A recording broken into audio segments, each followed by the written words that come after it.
Meus irmãos, nós vamos hoje para a parte 4 de nossa série de mensagens, As Vindas de Cristo em Juízo, no Velho Testamento. Nós vamos para Gênesis capítulo 19. O título de nossa mensagem hoje é Não olhe para trás. Não olhe para trás. Nós já pregamos 4 mensagens aqui.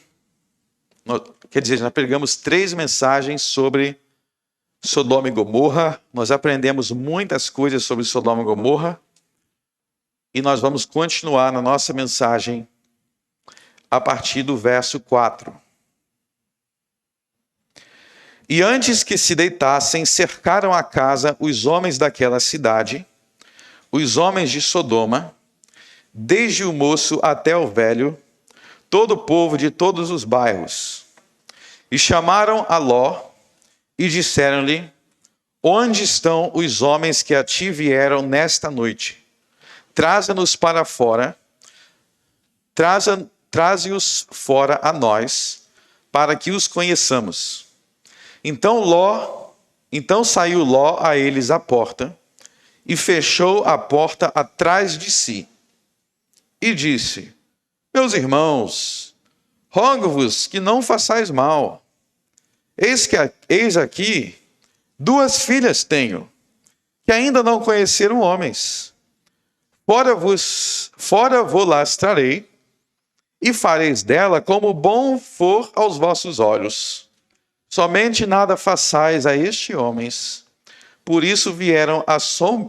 por isso vieram à sombra do meu telhado.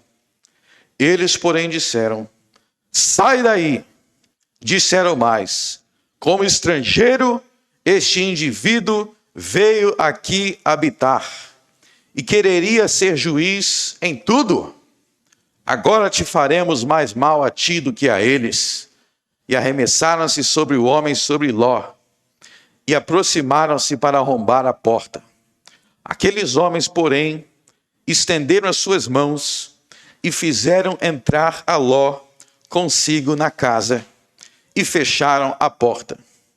E feriram de cegueira os homens que estavam à porta da casa, desde o menor até ao maior, de maneira que se cansaram para achar a porta. Então disseram aqueles homens a Ló: Tens alguém mais aqui?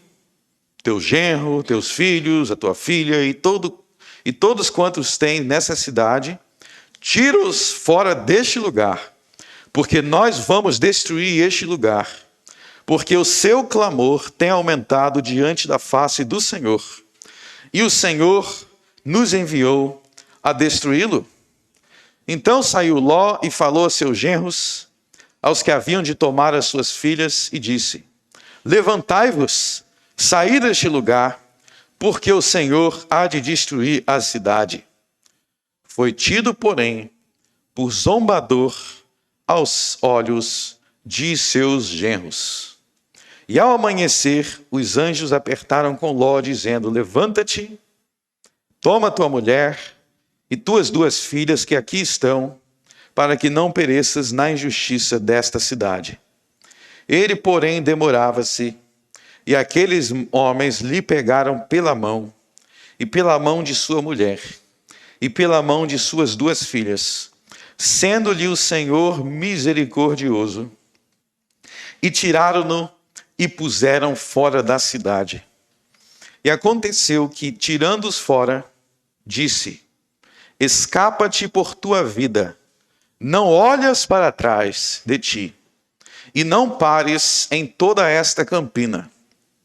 Escapa lá para o monte, para que não pereças. E Ló disse: Ora, não, meu senhor. Eis que agora o teu servo tem achado graças aos teus olhos, e engrandeceste a tua misericórdia que a mim fizeste, para guardar a minha alma em vida. Mas eu não posso escapar no monte, para que porventura não me apanhe este mal, e eu morra. Eis que agora aquela cidade está perto, para fugir para lá, e é pequena. Ora, deixa-me escapar para lá. Não é pequena? para que minha alma viva. E disse-lhe: eis aqui tenho-te aceito também neste negócio, para não destruir aquela cidade de que falaste. Apressa-te, escapa-te para ali, porque nada poderei fazer, enquanto não tiveres ali chegado. Por isso se chamou o nome da cidade Zoar. Saiu o sol sobre a terra, quando Ló entrou em Zoar. Então o Senhor fez chover enxofre e fogo do Senhor desde os céus sobre Sodoma e Gomorra, e destruiu aquelas cidades e toda aquela campina, e todos os moradores daquelas cidades, e os que nasciam da terra. E a mulher de Ló olhou para trás e ficou convertida numa estátua de sal. E Abraão levantou-se aquela mesma manhã, de madrugada, e foi para aquele lugar onde estivera diante da face do Senhor. E olhou para Sodoma e Gomorra, e para toda a terra da campina, e viu, e eis que a fumaça da terra subia, como a fumaça de uma fornalha. E aconteceu que, destruindo Deus as cidades da campina, lembrou-se Deus de Abraão, e tirou a Ló do meio da destruição, derrubando aquelas cidades em que Ló habitara. Até aí. Amém. Então, meus irmãos, este é o texto que nós vamos conversar sobre ele, nós vamos ler e meditar sobre ele. Bom, em primeiro lugar, existem diversos elementos desta história que, ao meu entender, são muito mal compreendidos por muitas pessoas. E eu quero, no início do meu sermão, esclarecer algumas dessas partes do texto que são mal compreendidas. Mas eu quero que vocês percebam aqui que a grande importância dessa história aqui é que essa história, ela nos fala de um juízo do Senhor. Sendo mais específico, essa história, ela nos fala de uma vinda de Jesus. Essa é uma perspectiva que muitos não param para pensar, mas ao longo do Velho Testamento existem diversas vindas de Jesus para julgar. Quando a gente fala sobre a vinda de Cristo, a maioria das pessoas está acostumado a pensar somente na vinda de Cristo, que é futura a nós, quando ele há de dar fim a este mundo. E é verdade, haverá um dia, o dia do juízo final, o dia em que Cristo há de vir para julgar todos os homens que já existiram. Mas na Bíblia, esse juízo, que vai acontecer ainda um dia, vai acontecer, o dia e a hora ninguém sabe, ele é na Bíblia o juízo final. E quando a gente fala sobre o juízo final na Bíblia, é por quê? Porque existem outros juízos anteriores. Então, ao longo do Velho Testamento, existem várias vindas de Jesus para julgar. E nós temos visto aqui que existiu uma vinda de Jesus para julgar Sodoma e para julgar Gomorra, em que nesta vinda Jesus apareceu para Abraão, ele enviou 2 anjos para destruir Sodoma e Gomorra e para livrar Ló. Se vocês abrirem as suas Bíblias em Lucas, Evangelho de Lucas, capítulo 17. Na verdade, 17. Leiam o que Jesus diz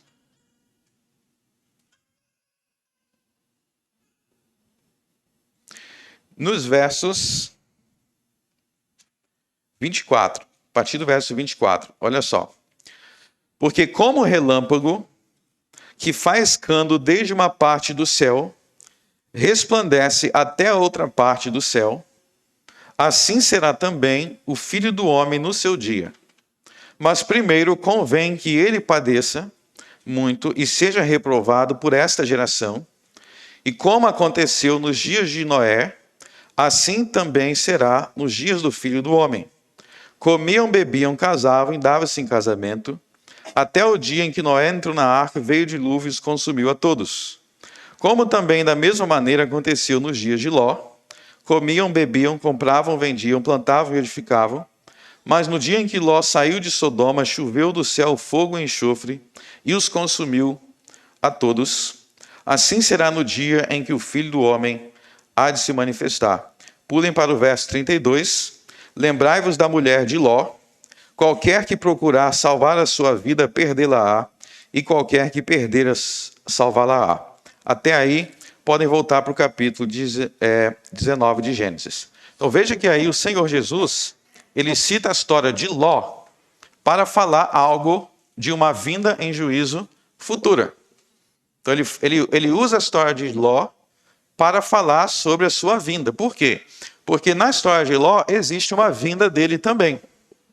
Então veja que existem no Velho Testamento vindas de Cristo em juízo, e essas vindas de Cristo em juízo, elas nos ensinam também sobre o juízo final. Assim como existiu uma vinda de Cristo para julgar Sodoma e Gomorra, haverá uma vinda de Cristo para julgar todos os homens. Haverá uma vinda de Cristo no qual todos nós teremos que prestar conta. E ao estudar sobre as vindas de Cristo no Velho Testamento, em que Jesus, a segunda pessoa da Santíssima Trindade, ele vinha para julgar, Jesus veio para julgar Sodoma e Gomorra, Jesus apareceu para Moisés e julgou o Egito, Jesus teve a vinda de Cristo para julgar Israel, para julgar a Babilônia. No Velho Testamento tem várias vindas de Jesus e haverá no futuro uma vinda final para o juízo final. Então nós devemos, quando nós lemos esse texto aqui, nós temos que atentar e nos perguntar qual eram os pecados destes homens, o que é que os sodomitas e os habitantes de Gomorra faziam que levou eles a ser julgados. Ou seja, não é uma história por uma mera curiosidade. É uma história em que Deus está nos ensinando o que eleva à condenação dos homens, o que leva Deus a julgar tanto nesta vida quanto na vida futura. E por isso que nós falamos aqui sobre os pecados de Sodoma e Gomorra. Nós aprendemos que os pecados de Sodoma e Gomorra, além do mais conhecido, pois as pessoas conhecem mais, que eles eram sexualmente pervertidos, mas não era o único. Os sodomitas, eles oprimiam os pobres, e os sodomitas eram ingratos, e os sodomitas eram ociosos. Nós aprendemos sobre os pecados da ingratidão e da opressão dos necessitados, dos pobres, estavam entre os grandes pecados de Sodoma e Gomorra. E diante deste mal, nós aprendemos algo que muitas pessoas não atentam para a história, que Ló era um juiz. É por isso que ele estava na porta da cidade, não vou repetir tudo aqui, mas Ló era um juiz. Então, em meio àquela devassidão, em meio àquela opressão aos pobres em Sodoma, havia um juiz lá, uma autoridade, um magistrado, em quem os necessitados podiam contar. Imagina essa posição de Ló, que muitos não param para perceber. Imagina que você é um necessitado, você é um pobre, você sofre violência, você é roubado, você sofre um monte de coisa, mas tem um juiz lá que você sabe que nele você pode contar, que você pode procurar ele, que ele vai te defender. Então, Ló, assim como Jó, no livro de Jó também, Ló e Jó, eles eram juízes importantíssimos na sociedade que eles viviam. E o apóstolo Pedro, ele fala sobre isso. Nós vimos a passagem que o apóstolo Pedro, ele fala que Ló, no exercício dessa sua autoridade, ele vivia se opondo aos sodomitas. Ele vivia se opondo aos sodomitas e condenando as suas práticas injustas e as suas opressões. E por não entender essa faceta de Ló, e por fazer uma leitura superficial de algumas partes do capítulo 19, infelizmente Ló é um personagem do Velho Testamento que ele não é suficientemente admirado. Aliás, eu digo mais, Hoje as pessoas elas têm uma visão tão rasa da Bíblia, uma visão tão superficial da lei moral de Deus, que muitas vezes nós não conseguimos apreciar o heroísmo de alguns personagens bíblicos. A gente diminui o heroísmo dele por não ter compreensão de certas coisas. E isso acontece com frequência no Pentateuco. E eu vou falar um pouco sobre isso na vida de Ló aqui agora, antes de adentrarmos no resto da história. Mas tem vários personagens bíblicos que às vezes são até criticados por coisas que não é errado. Vou te dar um exemplo aqui. Tem vários exemplos no Pentateuco. Mas um dos exemplos é Moisés. Muitas vezes eu já ouvi falar que Moisés tinha sido um assassino, que Moisés assassinou. Moisés nunca foi assassino. Moisés nunca foi assassino. Existe uma situação de Moisés que é elogiada na Bíblia, ela é elogiada, e as pessoas citam esse caso para dizer que Moisés foi assassino. Mas eu já vou falar sobre isso, não vou adentrar em Moisés, mas eu quero que vocês entendam que existem vários personagens na Bíblia que eles têm grandes atos de heroísmo, mas nós vivemos em uma geração, muitas vezes, tão superficial que eles apresentam aquilo de forma ruim. Uma das coisas que eu quero mostrar para vocês, é uma dúvida que muitos têm, é que nos versos, se vocês lerem os versos 7 e 8, vamos voltar aqui, nos versos 4, entre os versos 4 e 6, a casa de Ló é cercada. Então, eu quero que vocês comecem a entrar no texto de forma profunda agora. A casa de Ló foi cercada, existe uma multidão, olha só o verso 4, desde o moço até o velho, todo o povo de todos os bairros. Eu quero que você imagine isso agora. A sua casa está cercada. Quantas pessoas isso daqui? Sei lá, imagina no mínimo 1000 pessoas aí. Eles acabaram de cercar a sua casa e o que eles estão dizendo? O que essa multidão gritando de noite?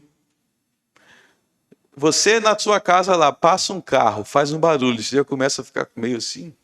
O que esse carro está passando agora? Tem gente que já fica com medo. Imagina que tem, eu não sei quantas tem, o texto diz, mas bota aí 1000 pessoas no mínimo, na frente da tua casa, talvez com tocha, porque era de noite. E o que eles estão falando? Nós vamos estuprar. É isso que eles estão falando. Eles estão te xingando, estão dizendo que vão estuprar. E aí, por não entender este cenário, Ló abriu a porta, ele está diante daquela multidão. Eles estão dizendo que vão estuprar. Por não entender esse cenário, tem uma coisa, um princípio bíblico que muitos não entendem. Esse princípio bíblico que muitos não entendem é uma coisa chamada legítima defesa. Eu vou ensinar para vocês agora sobre legítima defesa na Bíblia. Abram comigo em Êxodo, capítulo 1. Eu vou explicar esse princípio, aí vocês vão entender Ló. Êxodo, capítulo 1. E estou indo lá para frente, não sei porquê. Êxodo, capítulo 1.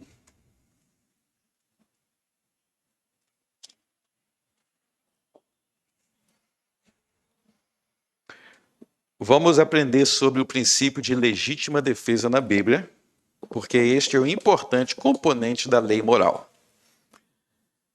Verso 15, Êxodo 1, verso 15.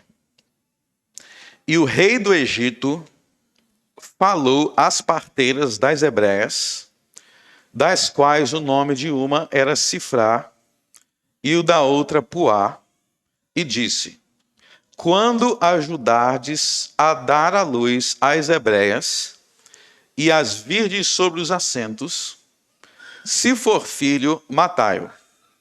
Se for filha, então viva.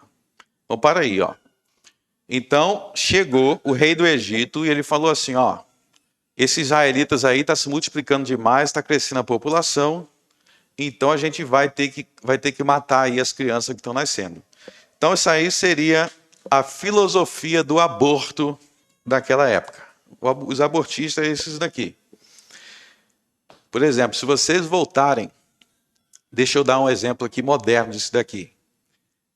Se vocês voltarem lá no tempo em que a Suprema Corte dos Estados Unidos, ela passou uma decisão lá atrás que todos os estados americanos eram obrigados a praticar o aborto.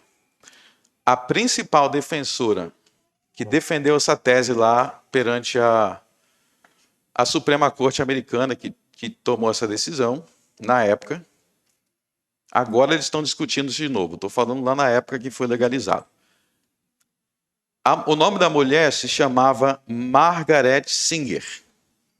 E uma das coisas que essa Margaret Sanger dizia, vocês podem pesquisar, esse é conhecimento público, é que tinha que legalizar o aborto nos Estados Unidos porque a população dos negros, ela dizia, estava crescendo demais. Então, como os negros estavam crescendo demais, para diminuir, tinha que abortar. Ela não falava isso publicamente, mas hoje nós temos áudios dela, nós temos um monte de coisa que ela era isso. Ela queria aborto para que aquela população que ela não gostava não crescesse demais. Então, se você parar para pensar, a ideia de aborto é isso. É um povo, uma população que, na verdade, eles não querem que se multipliquem, e aí eles arrumam um jeito de você não se multiplicar. Não, você tem que viver. Na verdade, eles não gostam de você, não querem que você tenha filhos. É a mesma coisa aqui, é a mesma ideia, só que naquela época não tinha medicina, né? Não tinha as tecnologias médicas de hoje. Mas a ideia do aborto é isso daqui, vamos diminuir essa população aqui que a gente não quer que tenha filho. Nos Estados Unidos foi assim. É a mesma ideia aqui. Então tem essa população aqui, dos israelitas, eles estão crescendo demais, então fala para as parteiras, que eram as responsáveis da época pelo parto, se nascer um menino, mata. Só deixa as meninas. Só que aí no verso 16 diz assim, ó, e disse, quer dizer, verso 17, olha só o verso 17. As parteiras, porém, temeram a Deus e não fizeram como o rei do Egito lhes dissera. Antes conservavam os meninos com vida. Então aqui a gente vê o princípio da resistência aos tiranos.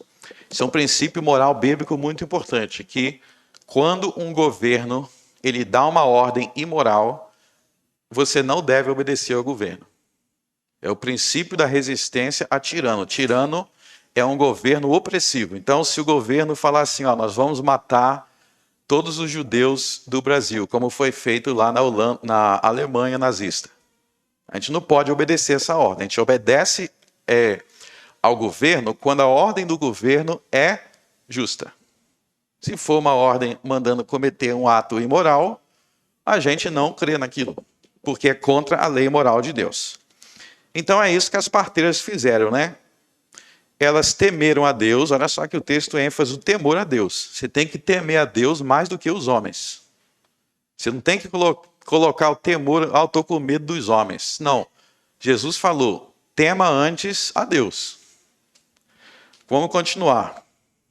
Verso 18. Então o rei do Egito chamou as parteiras e disse, por que fizeste isso? Deixando os meninos com vida. Então o rei do Egito está querendo saber, não estou entendendo, eu dei uma ordem, vocês não estão cumprindo, vocês não estão matando os bebês.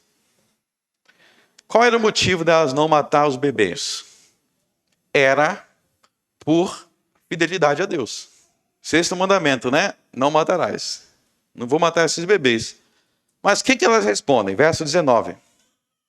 E as parteiras disseram a Faraó, é que as mulheres hebreias não são como as egípcias, porque são vivas e já têm dado à luz antes que as parteiras venham a ela. Então presta atenção nessa resposta aqui, ó. Não, a gente está tentando matar. Elas estão falando o quê? A gente está tentando matar sim, mas é porque elas são muito vivas, muito fortes. A gente chega lá, já deu à luz. A gente não está conseguindo. Isso que elas estão dizendo é verdade? Não, isso é um blefe. Ok? Isso aqui no verso 19 é um blefe. Ou seja, é uma mentira. Não é por isso que elas não estavam matando, elas mentem. Só que esse blefe aqui é abençoado por Deus. Esse blefe é abençoado por Deus. Olha só o verso seguinte. Portanto, Deus fez bem às parteiras e o povo se aumentou e se fortaleceu muito. E aconteceu que, como as parteiras temeram a Deus, ele estabeleceu-lhes casa. Ou seja, Deus está abençoando elas por fazer isso. E a pergunta é, como é que Deus pode estar abençoando esse blefe? Porque esse blefe é o que nós chamamos de legítima defesa. Não é que Deus aprova a mentira, mas Deus aprova você para defender a vida de alguém, não cooperar com o tirano, e você pode blefar para defender a vida. Então Deus, ele odeia a mentira, mas ele odeia tiranos e odeia assassinos. Então vamos usar um exemplo moderno, talvez, que nós poderíamos usar. Imagina que você estava lá na Alemanha nazista, lá no primeira metade do século XX, muitos anos atrás, você vivia nessa época. Aí os nazistas estavam fazendo o quê? Perseguindo judeus, perseguindo ciganos, todo mundo que não era da raça deles ou alguma coisa que eles não gostavam, mandava para o campo de concentração. Aí vamos dizer que você acolheu judeus na sua casa. Você acolheu judeus na sua casa, estavam lá. Aliás, para quem não sabe, a Igreja Reformada da Holanda, os membros da Igreja Reformada da Holanda, a Igreja Evangélica lá da época, foi os membros que mais defenderam os judeus durante a Segunda Guerra Mundial. Mas tem até um filme muito interessante, eu não esqueci o nome agora, mas depois eu lembro, para você assistir. Como que os evangélicos da Holanda foram muito heróicos nessa época. Mas vamos lá. Você está lá, você esconde o judeu na tua casa. Aí bate um soldado nazista na sua porta. Ele pergunta, tem mais alguém aí? Você está escondendo alguém aí? O que você tem que falar? Sim, vai lá debaixo no meu porão, encontrem e levem para o campo de concentração. Isso é pecado. Sabia que isso é pecado?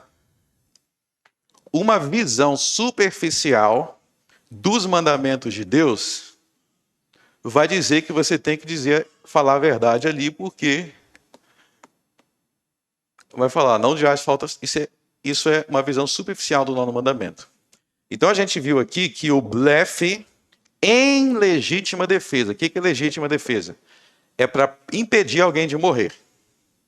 Tem alguém, é proibido mentir, mas tem alguém que está sofrendo risco de vida e você vai defender aquela pessoa do risco de vida de alguma forma. Vamos pular agora, outro exemplo bíblico disso está em Josué.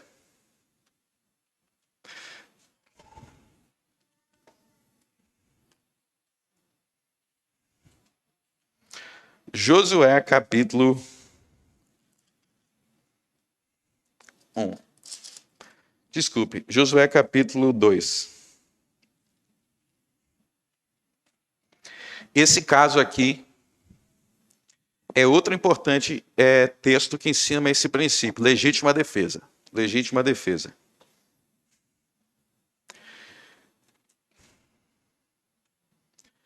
Josué 2, verso 1.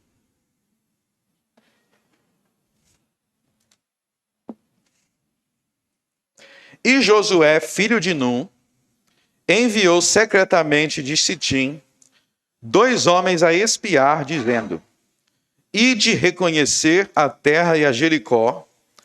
Foram, pois, e entraram na casa de uma mulher prostituta, cujo nome era Raabe, e dormiram ali.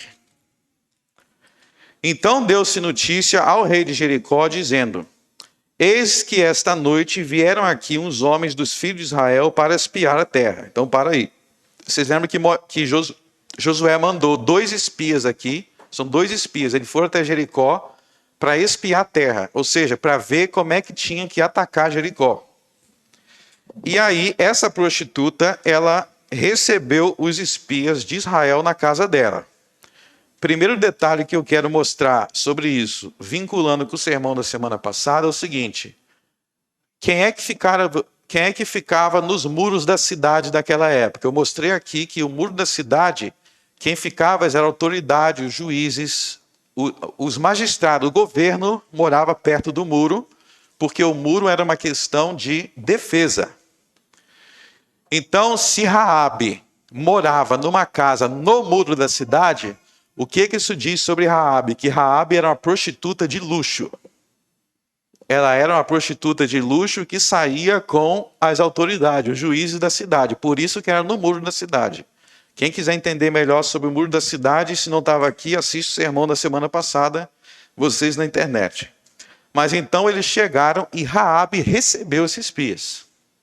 Então Raabe aqui está parecida com Ló, no sentido que Ló também recebeu dois espias. Eram anjos espias. Agora vamos continuar. Verso 3. Por isso mandou o rei de Jericó dizer a Raabe: tira fora os homens que vieram a ti e entraram na tua casa, porque vieram espiar a terra. Está vendo que é parecido aí com o caso de Ló.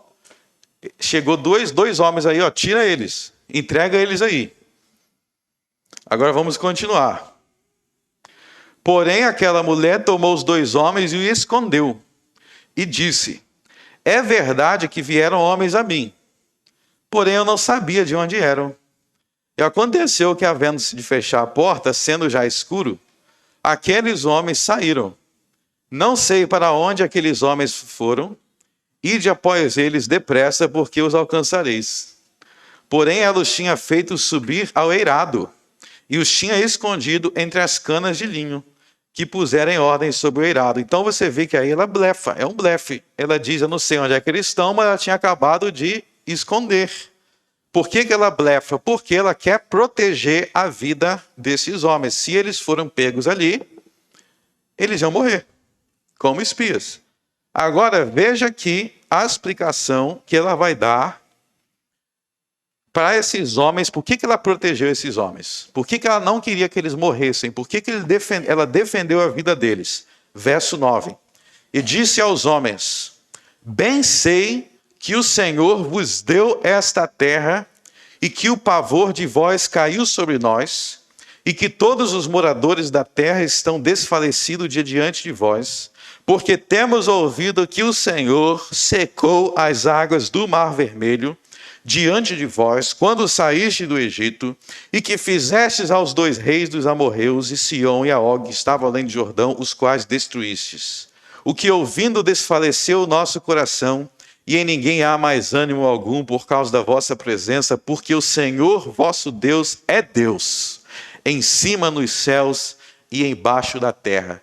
Olha só que confissão de fé linda. Ela está dizendo: eu estou protegendo vocês, porque eu, a prostituta Raabe, uma mulher imoral, eu entendi que o Deus verdadeiro é esse.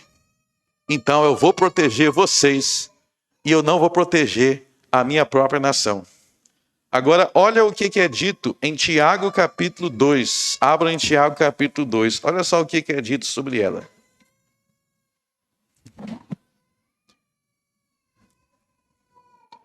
Tiago capítulo 2, verso 25. Um dos versos mais poderosos da Bíblia. E de igual modo, Raabe, a meretriz, não foi também justificada pelas obras, quando recolheu os emissários e os despediu por outro caminho? Então ele está citando Josué 2 e está elogiando ela pelo que ela fez. Quando ela recolheu os emissários, Tiago não cita essa passagem e fala assim: olha, Raabe, ela pecou.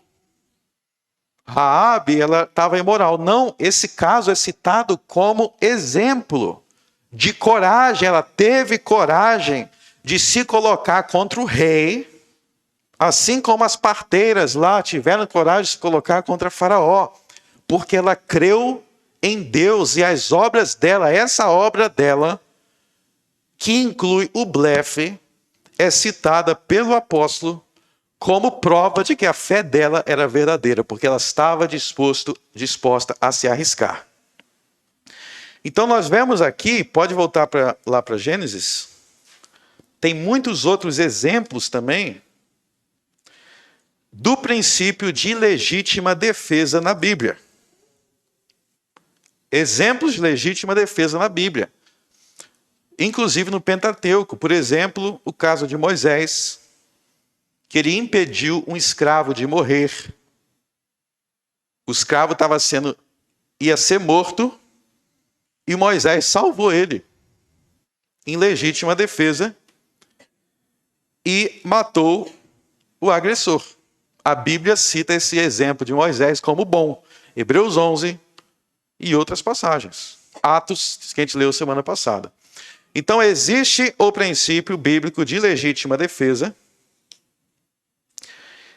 em que, em circunstâncias de morte iminente, que alguém está prestes a morrer, nós podemos blefar para salvar a vítima.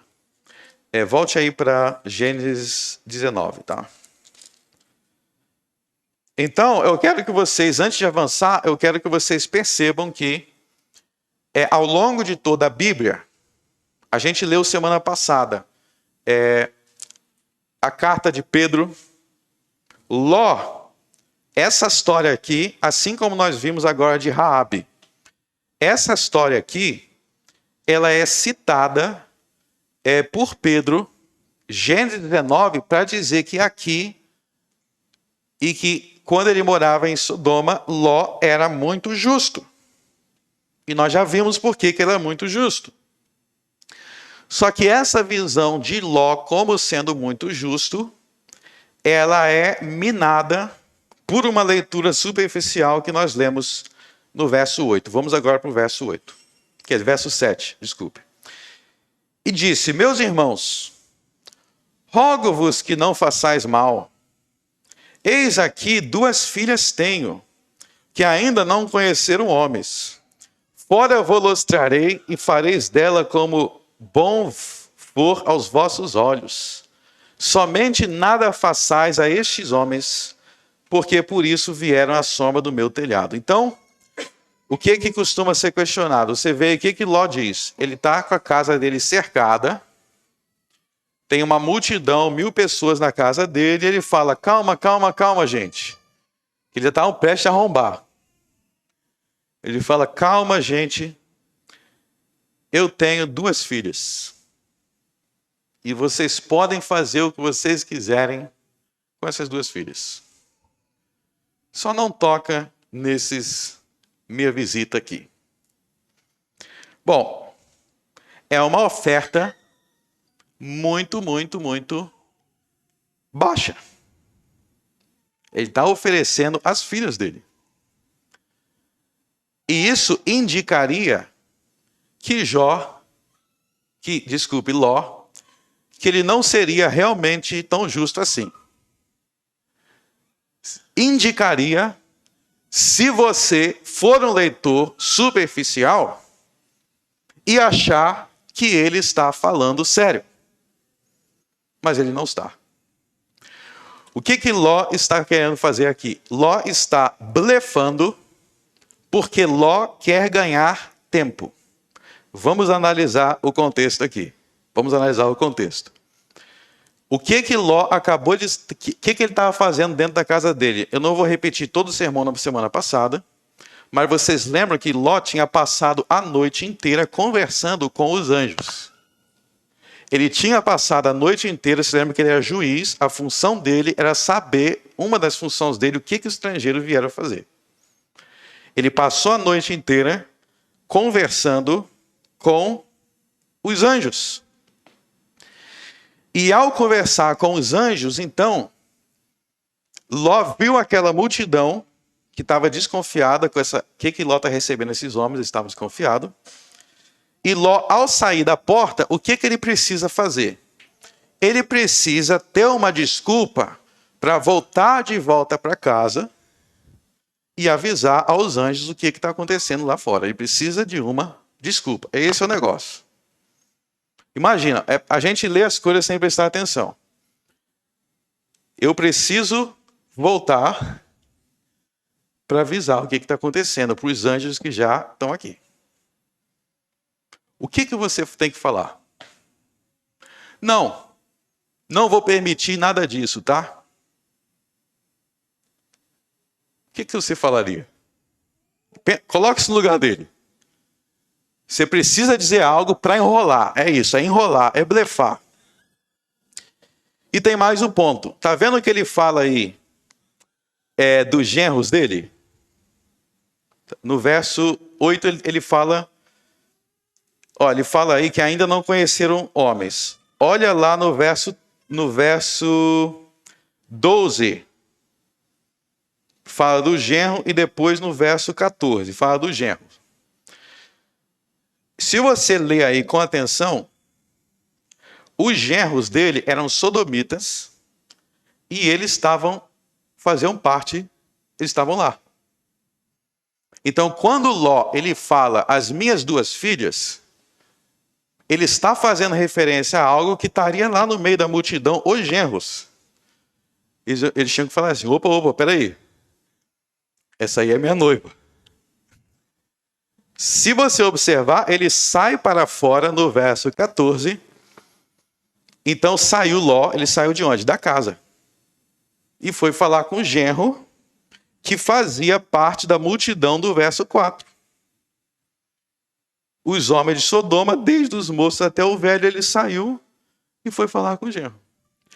Então, por isso, eu concordo com os comentaristas, muitos comentaristas que mostram que nesse texto aqui, Ló não tinha verdadeiramente a intenção de que as suas filhas fossem estupradas, mas ele tinha a intenção de dizer alguma coisa, um blefe, que permitiria ele voltar para casa e avisar os anjos do que estava acontecendo lá fora. Mas aí os anjos, eles intervêm e ferem os homens de cegueira. Então a Bíblia, ela não apresenta Ló como um homem louco e pervertido. Pelo contrário, Ló é apresentado como um homem extremamente justo, extremamente e se opondo à perversidade sexual. E quando nós analisamos a fala dele, portanto, nós devemos seguir aquilo que a Bíblia diz sobre ele. E nós devemos ver que, na verdade, ele estava fazendo algo que ele tinha o direito a fazer. Ele estava blefando e dizendo algo que desviaria a multidão daquilo que eles estavam prestes a fazer. E eu estou trazendo esse ensino para você porque é um ensino muito importante. É um ensino muito importante até o dia de hoje. Se a sua casa for atacada, se tiver alguém prestes a ser abusado, nós vivemos hoje, não deixou de haver, nós estamos lendo aqui sobre algo antigo, mas não deixou de existir no século XXI, por exemplo, situações de abuso. Situações de perversidade. E se nós formos burros, deixa eu falar em português claro para você. Se diante de uma situação de abuso, de violência, você não tiver a capacidade de blefar, você vai entregar de bandeja o inocente na mão do perverso. Nós vivemos um país em que existe muitos abusadores, existe muitos malfeitores, incluindo abusador de criança, e a Bíblia apresenta Ló, que no meio de uma sociedade assim, ele fazia justiça. E é óbvio que se você tiver numa situação como as parteiras, como os espias, e como Moisés e muitos outros casos, você não pode entregar os inocentes. Você não pode entregar os inocentes. No meio disso, você tem que falar alguma coisa. Mas não entregue os inocentes de bandeja. Resista o mal. Tem uma passagem muito importante sobre esse princípio de legítima defesa, Eu não sei como que o pessoal faz essas leituras superficiais, mas tem um caso lá de Davi. Aí Davi chega lá no lugar e eu não vou contar toda a história, mas ele começa a fingir que ele é maluco perante o rei de Gade. Ele estava num perigo lá, aí ele começa a babar, bater com a cabeça na parede. Aí o rei fala, já não tinha maluco suficiente aqui nessa terra, vocês trouxeram mais um? Então tem várias situações na Bíblia, é assim. Porque os homens de Deus, eles prezam pela justiça. Eles prezam pela justiça. E se tiver alguém sobre os meus cuidados, sobre os seus cuidados, em perigo, se você não fizer tudo para defender,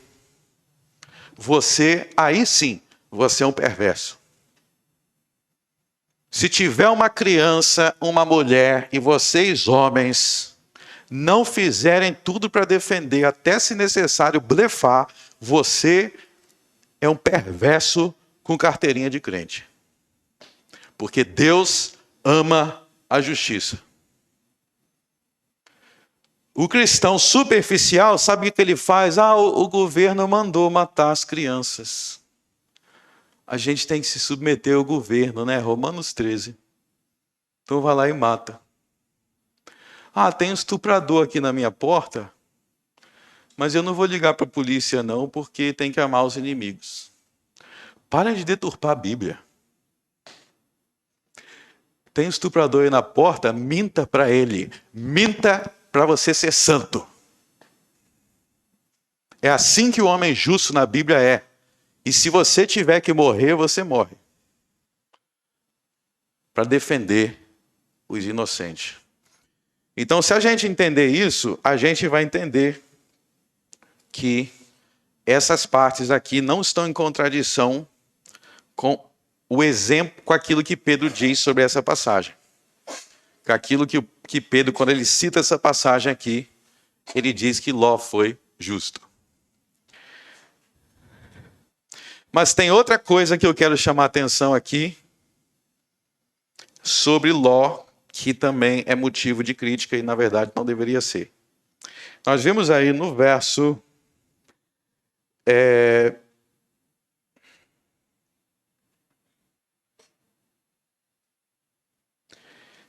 26, pulem para o verso 26. Você tem toda aí a narrativa da fuga. E a mulher de Ló olhou para trás e ficou convertida numa estátua de sal. Então vocês veem que, na verdade, toda a família de Ló se perdeu. Toda a família de Ló se perdeu. E às vezes a gente não pensa na profunda tristeza que Ló enfrentou. Eu posso mostrar em outro momento que, inclusive, existem alguns comentaristas que eles argumentam que Ló pensou que o mundo tinha acabado, que o mundo inteiro tinha acabado, mas você quer entender que Ló perdeu tudo aqui, perdeu família. Imagina isso, você perdeu tudo. Mas alguns questionam assim, se Ló era justo, como é que a mulher dele era ímpia, as filhas eram ímpias, que tanto ímpio na família desse homem? Esse homem não era justo? Por que a mulher olhou para trás? E lá no exemplo de Jesus, esse olhar para trás indica que ela não era uma convertida. Jesus cita o exemplo, ela, como exemplo de uma ímpia. Jesus fala, não seja como a mulher de Ló que vai ser condenada no juízo final. Que homem justo é esse? Que a família é ímpia. Aí eu quero que você... Aí, novamente, é a superficialidade falando. E eu quero lembrar vocês da cronologia dos fatos. Ló, ele era parente de Abraão. Ele era parente de Abraão. Vocês têm que lembrar que quando eles se converteram, eles tinham passado a vida muitos anos como ímpios, como pagãos. Então, por exemplo, quando Abraão se converteu, já tinha 75 anos. Então, na verdade, Abraão passou a maior parte da vida dele como ímpio. A gente não pensa nisso. Abraão passou a maior parte da vida dele como idólatra. Ele foi se converter, como diz lá em Josué 24, com 75 anos de idade. E aí eu já aviso para o jovem, é melhor você servir a Deus desde jovem. Se se converte com velho, velho tem que voltar para cá, tá todo lixo. Você passou tantos anos pecando, sem se arrepender. Agora você tem que resolver tudo. Todo o lixo lá de trás. Então, na verdade, se você ler lá desde Gênesis 12, Ló, ele se converteu já adulto. Ele já tinha mulher. Ló já tinha mulher. Então, não é que Ló, ele chegou e foi casar com qualquer mulher que era ímpia. Ló já era... os dois eram ímpios. Ló e a mulher dele já eram ímpios. E o problema é que um deles se converteu. E a mulher nunca se converteu. Ló se converteu e a sua mulher não. E aí eu quero dar um aviso aqui. Olha só todo o sofrimento de ser casado com um ímpio. Ser casado com um ímpio traz grande sofrimento na Bíblia. Porque essa mulher aqui, você está vendo, o olhar para trás aqui representa o quê? Que ela estava apegada a Sodoma. Ela não queria aceitar que Sodoma estava sendo destruído. Então Ló, na verdade, era um homem justo, casado com uma mulher ímpia, e ele não tinha culpa nenhuma disso, porque é a vida que ele levou antes de se converter. E aí a gente tem que se questionar. Por que que um cristão que conhece Deus desde novo, que conhece Deus desde a infância, da adolescência, vai querer entrar no casamento desse aqui? Olha só o sofrimento que aqui... Existe um sofrimento quando os dois não concordam no mais básico, que é o espiritual. Ló se opondo a Sodoma, a sua mulher era uma sodomita, na verdade. Ela tinha aquela cabeça de Sodoma, por isso que ela olhou para trás. O olhar para trás é isso. E nós vamos ver que as próprias filhas de Ló também não eram convertidas. E não há nenhum defeito em Ló por isso, porque Ló, ele não entrou num casamento assim. Ló não entrou no casamento assim. Ele foi encontrado por Deus em um casamento assim. Então você vai ver que essa história de Ló, ela contém uma grande advertência sobre o problema que existe quando o casal é espiritualmente dividido. Era Ló, o justo, mas ele tinha uma mulher que tinha a cabeça de Sodoma. E as filhas também tinham a cabeça de Sodoma. É como Paulo diz lá em 1 Coríntios 7. Lá em 1 Coríntios 7, Paulo vai falar assim, ó, ele vai responder a pergunta. Você se converteu e o seu marido, a sua esposa, já era ímpio. Você tem que se separar? Paulo vai dizer, não, você tem que amar o seu marido, amar a sua esposa e continuar casado. Só que dependendo, pode vir a ter um conflito. Se aquela pessoa não aceita esses valores bíblicos. É isso que Ló vivia. Vamos parar de ser injusto com Ló. De dizer que o cara, esse cara entrou aí no casamento com a mulher não sei o quê. Não, quando ele conheceu a Deus, ele já tinha a vida dele. Ele já tinha toda uma vida antes dele. E infelizmente é assim, às vezes um vai se converter e o outro não vai. Só que aí quando Paulo vai falar dos solteiros, aqueles que ainda não são casados, quando ele fala, se é casado, ame seu cônjuge, ame seu cônjuge. Agora os solteiros, ele vai falar, se for para casar, tem que casar no Senhor. Tem que casar no Senhor. Com alguém que conhece a Deus, não tem coisa melhor. É casar com alguém que realmente conhece a Deus. Eu vou te falar, conhecer a Deus não é ser membro de uma igreja não, tá? Se você já não percebeu, na igreja existem ímpios. Ah, aquela pessoa da igreja. E daí? Pode ser ímpio. Você tem que ver se aquela pessoa é nascido de novo. Se é nascido de novo, se anda em santidade, se busca Deus, se tem os valores de justiça e de juízo que nós aprendemos na Escritura. É isso, não é só se está dentro do culto. Dentro do culto pode ser perverso. Eu tenho certeza que a mulher de Ló, se você perguntasse assim, você acredita em Deus? Provavelmente ela diria que sim. Né? Provavelmente. Mas não era convertida. Então, diante disso, eu quero dizer para vocês, não olhe para trás. Você vê aqui, então, na vida de Ló e de sua esposa, duas formas de encarar o mundo. Duas formas de encarar o mundo. Uma é a forma olhando para frente, olhando para a esperança cristã, olhando para o alvo, olhando para Jesus.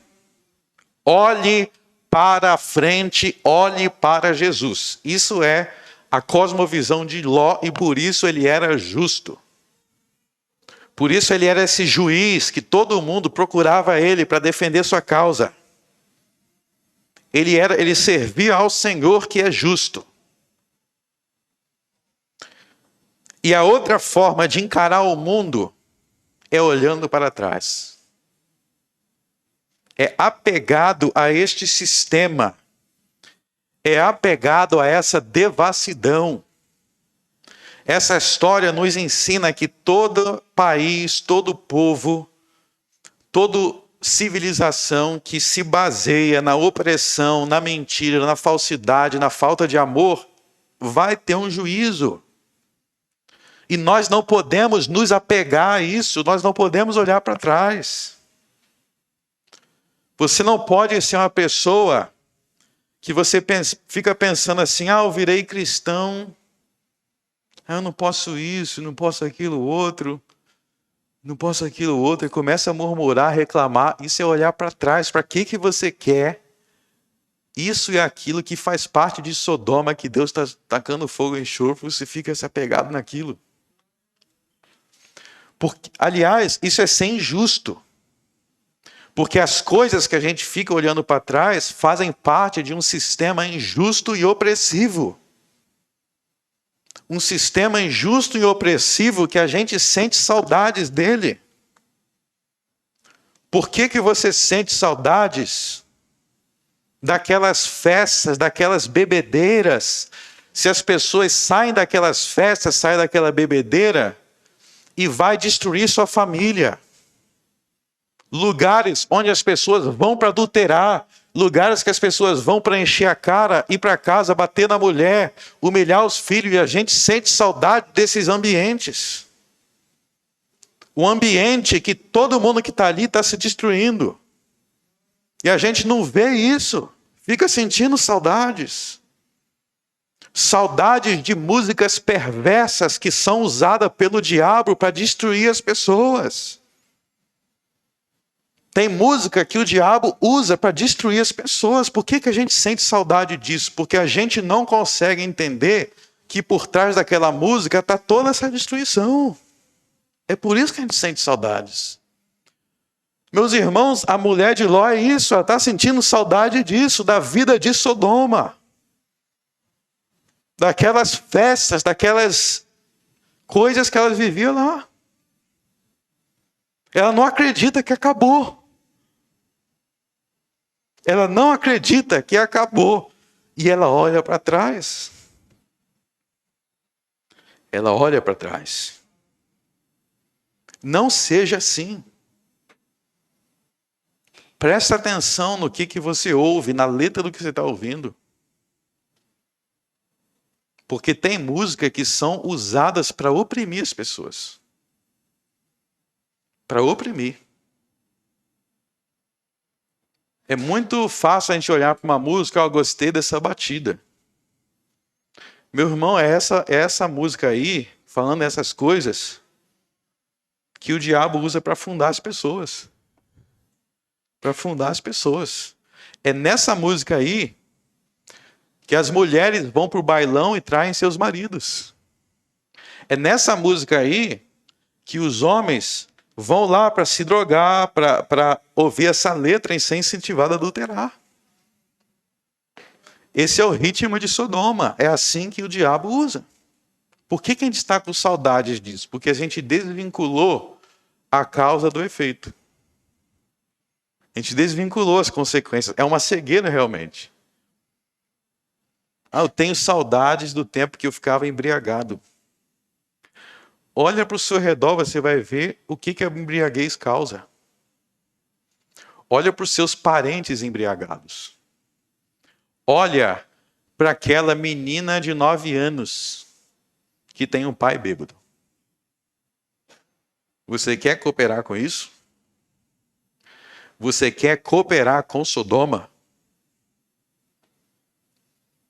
Vocês não veem que foi isso que Deus se irou? Com as maldades que eram cometidas ali em meio a esses prazeres? Em meio a esses prazeres? É muito divertido a gente estar naquela festa e tapar os nossos olhos para que depois daquela festa, muitas mulheres vão apanhar em casa.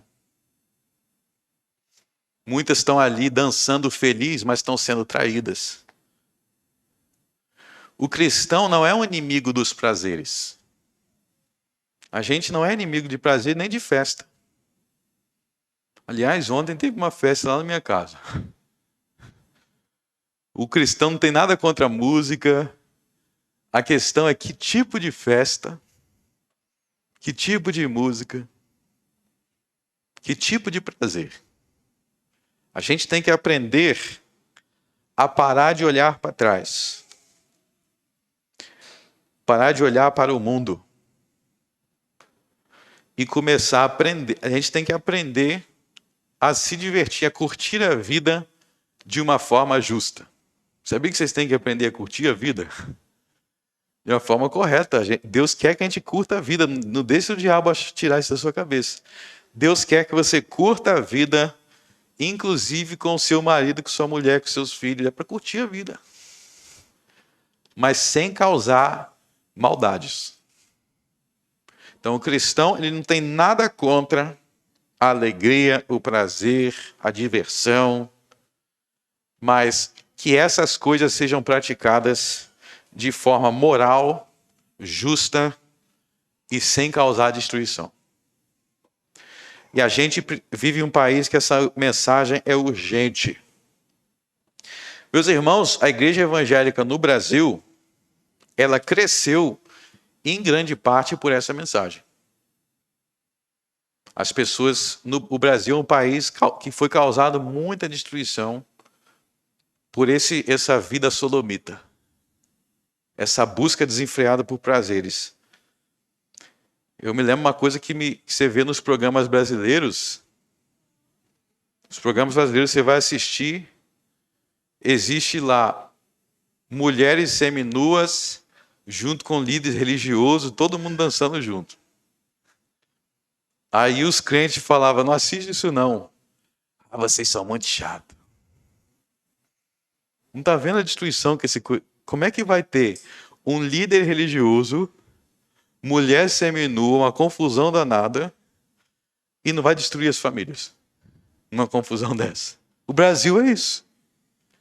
Aí começou muita gente se revoltar com isso e começou a procurar igrejas evangélicas. Cresceu muito por isso. Essa visão que se criou no Brasil.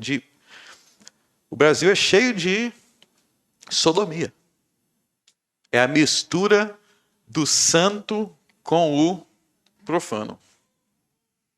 É esse olhar para trás. Eu estou saindo de Sodoma. Eu estou saindo.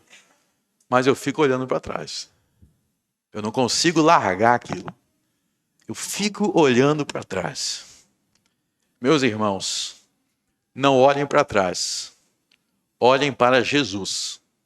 Porque Ele é o caminho, a verdade e a vida. Se você ainda não conhece Jesus, saia de Sodoma hoje. Saia de Sodoma hoje. Creia no Senhor Jesus.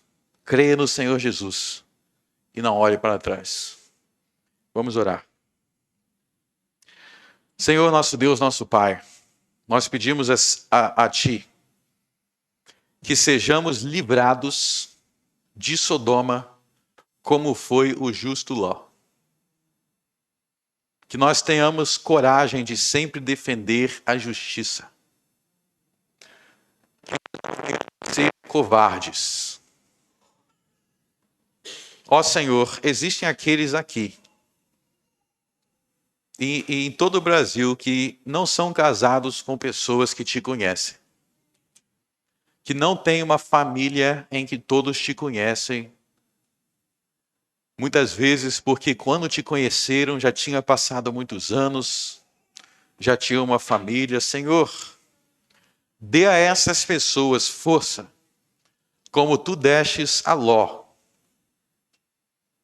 para continuar preservando em seus caminhos, mesmo quando o cônjuge é alguém que olha para trás. Ó Senhor, nós sabemos que essas histórias bíblicas não são histórias de homens perfeitos, mas são histórias de homens que, como nós, viveram no mundo, andaram em trevas e depois te conheceram e aprenderam a justiça. E em meio a isso, Senhor, há tantos desafios que muitas vezes precisamos enfrentar. Por o nosso passado, que continua presente. No nome de Cristo eu oro. Amém.